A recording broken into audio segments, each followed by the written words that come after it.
Hello, Likers. Welcome back to our channel. It's me, your fave, your one and only, your baby girl, Malaika. So, like as we were doing a critical review of Mr. Aloy's series, When Marriage Becomes a Nightmare, episode 51, part 1. It starts with Jetta, and Jonathan celebrating because they've mortgaged the house and they've given them some money. There's some loan, and that money they've used it to invest in a business. They've sent apparently they've invested in an import. I don't know whether import and export or just export. So they were talking about the business, like how the Jonathan like his ego to be caressed and all the rest, how he's going to be wealthy. As they were talking now, their agent, the one who is exporting their goods, I think it's from China, was calling, according to him, whereas it is the same people. So Jetta was like, that is their agent calling. So Jetta picked the phone, and Jonathan wanted the phone to be on loudspeaker so that he could hear everything. Not knowing this, all of this is arranging. So definitely now we know that they have their next target. We know how 419 function. They'll always tease and tease and tease until they'll give and that's why I always tell people, only greedy people fall for 419. I'm telling you, people, if you're not greedy, you cannot be duped. I'm telling you. So they wanted to know, they are trying to know how the business was going. The guy told them it's going smoothly, like he has already shipped their stuff, their cargo, and that it will take 3 weeks to arrive. But if he was in their shoes, he would have asked them to, because there's a better option that could make them 7 times richer. You see how they are going, and knowing fully well that Jonathan, is a greedy man. He'll fall for it, because eventually Jonathan is trying to get his money not to feed his family. Jonathan is trying to get his money to impress Kenny and to impress any other person that he feels like the person oppressed him now that he is broke. Whereas if you look at it, Jonathan oppressed himself. Nobody oppressed him. So when Jetta heard about it, Jetta to her, she was pretending like, oh guy, we don't have money, just ship our stuff and all the rest. But Jonathan is looking at, okay, the cargo we are shipping now, if it comes, how much are we going to make? It's going to be small money. This one, he's thinking like, okay, this one we are going to make 7 times or more. Let me go for 7 times. Now he's willing to sell his only land, the only land his father left him. And we know how it's very important. Land for us, we know how important, especially for men, how it's important. Jonathan is ready to give that, to sell that land, because to him it's worth, because the guy is telling them that if they can invest up to 50 million, they're going to get 7 times 50 million. So Jonathan is saying 350 million, are you okay? And Jetana is pretending to be like, are you sure it's okay for us to sell your land? Because Jonathan is ready to mortgage the land, to mortgage it to have some money, to put it as collateral, take some money and invest in the business. So the next thing shows Jetta, who is sitting in the sitting room going through her phone, and Jonathan is bringing her the land documents, so that she could go through and take it to the mortgage company. If it's not that you are a dumb person, have you ever gone to see this mortgage company? Have you ever gone to see this company where they went and mortgaged your house or your land? No, you've not seen it.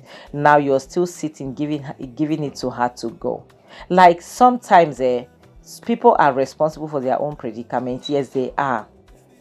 And Jetta is willing to do anything because that was what they wanted. Emeka wanted that land, and Emeka is getting it. So the next thing shows Emeka, who is appreciating Jetta, because honestly, in such short period of time, Jetta has surpassed herself, even because Emeka could not even believe that Omo, this girl has reached this level in no time.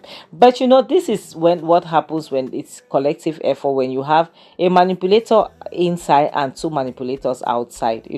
Eventually it makes the work easier, because you don't know that they know each other, not knowing fully well that it was a plan. I don't know why is it that Emeka cannot ask himself that Jonathan cannot ask himself that Emeka never liked Clara, that I've been with for 20 years. Why would he just like somebody that I just met? It is not, Jonathan cannot think like that. It's normal. So Jetta shows them the land documents, and Benita, Claire, Debbie, sees it, and Debbie is like, it's good. Emeka also is like, it is perfect, so, but now to Emeka, it is still not enough. Whereas before he said, once they take that land, it is over, their business is over. But for Emeka, it's still not enough. Emeka wants more. You see, Emeka is greedy, and this is why sometimes when people are committing a crime, they get caught. Why? Because of greed, you know. So Emeka wants more. Emeka wants more than more than just the stuff that they want. Emeka wants a Benita. Emeka wants her gone. Either they buy her or they kidnap her or whatsoever. And Debbie is happy about that because to them, Benita is a brat. To them, Benita is one big problems. Even Jetta. Jetta is like sometimes feels like squeezing, and just buying her, because Benita is a problem to her. So Emeka said that's not that's the only thing so that you make Jonathan go mad because Benita is the only thing that's important to him apart from money, So without money, without his car, without the house, without the land, then without Benita again, what would Jonathan become? He will just buy.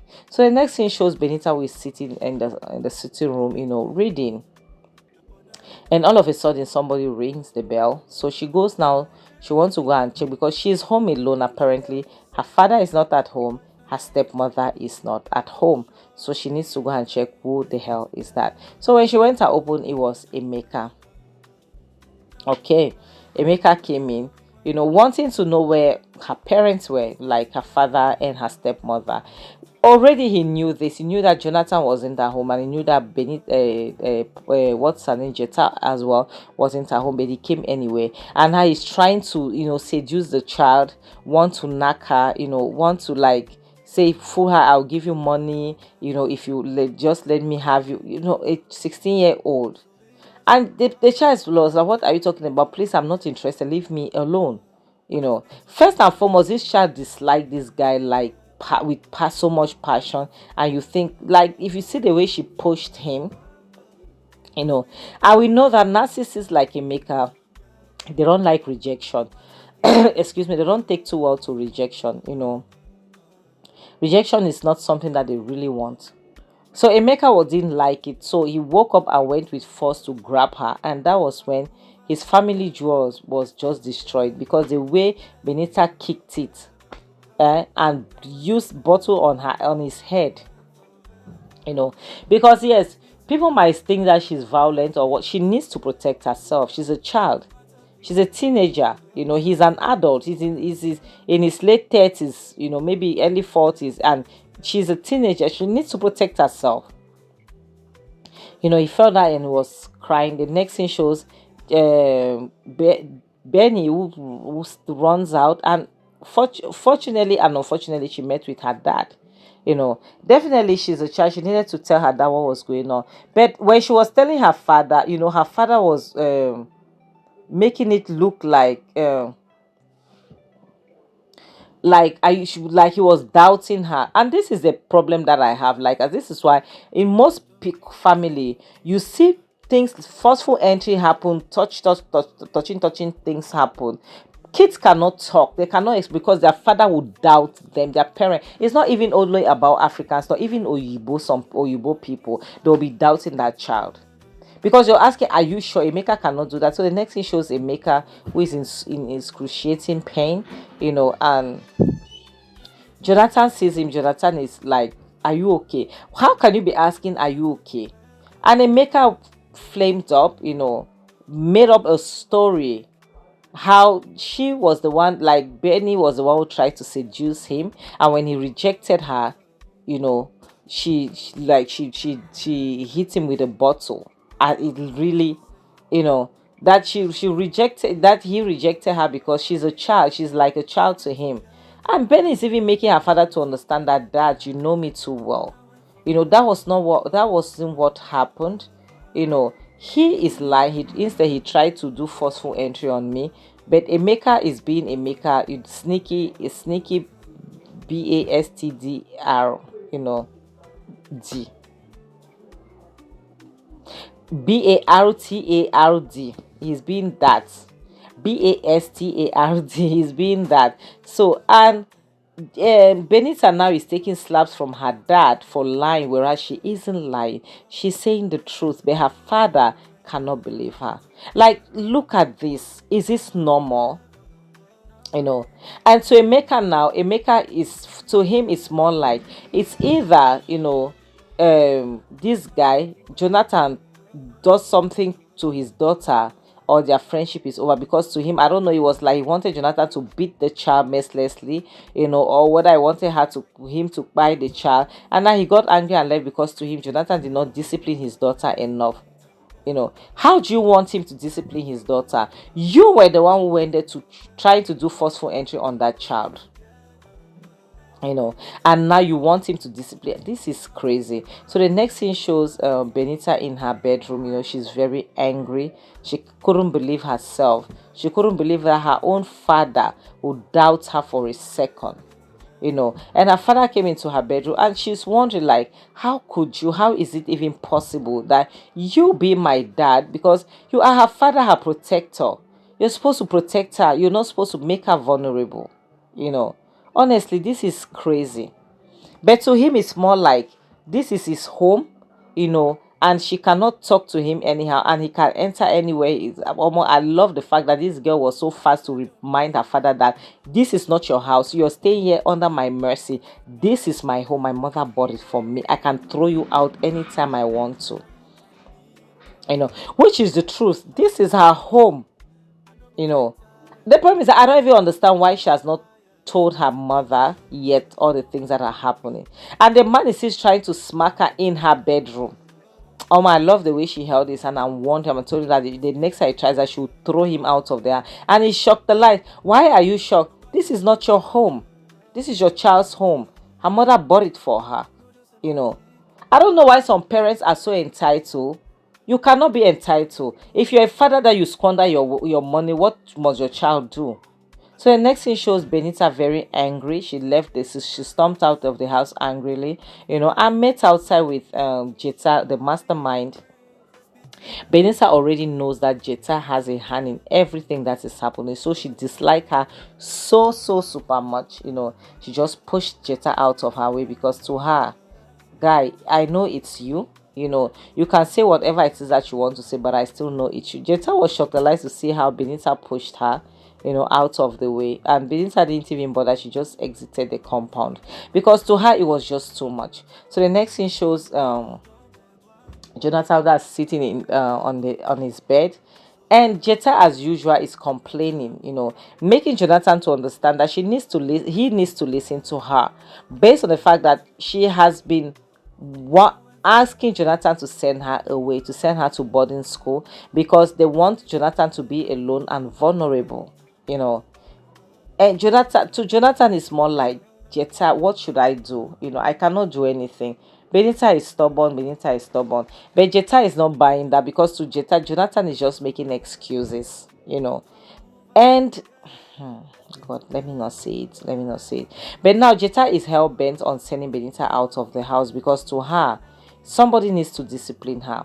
And the more Jonathan keep getting soft, the more Benita keep getting worse. You understand? And now she has taken matters into her hands, and has decided that she's going to throw her out of the house, whether Jonathan likes it or not, forgetting that that's that child's house. So the next thing shows Jonathan that's sitting with his friends, Emeka and Kenny. To him, he's trying to apologize, he's trying to, make Emeka understand that he's sorry and all the rest, because, like, he is still believing that his daughter was wrong. He's still believing that Emeka was telling the truth. What a father. Fathers like this are the reason why somebody will do forceful entry to a child and get away with it. Even if that child is 2 years old, they'll succeed with it, because they'll lie on that child regardless. Because now all of a sudden Emeka is playing the victim. He's playing the victim game, making Jonathan to understand that it's either he gets rid of his child or they are done. What kind of friendship? What is, if not for the fact that Jonathan is a moron, who keeps a friend like this one? But Kenny, I love Kenny for one thing. He's a sharp shooter. He's straightforward. He will tell you things the way they are. He made Emeka to understand that you yourself, you are a pathological liar. Because why would you go to some? Emeka didn't like it because Emeka knows that Kenny is always saying the truth. Because Kenny wanted to understand, why would you go to your friend's house when you know that he and his wife were not around? You knew that only their child would be there. Why did you go? If you know, because to me, it's hard to believe that was what Kenny was saying too. Because to Kenny, it was hard to believe that Benny tried to seduce Emeka. It's not possible. Kenny made it very clear that it is not true. That Emeka is not telling the truth. That Emeka tried to do forceful entry on that child. He knows that Emeka is not telling the truth. But now look at Jonathan. You see Jonathan. It's as if it's as if Jonathan has drank the Emeka Kool-Aid. Sometimes when you say the truth, people get angry. People will be enraged. They'll just want to buy you because you dare say the truth. Jonathan, instead of taking action,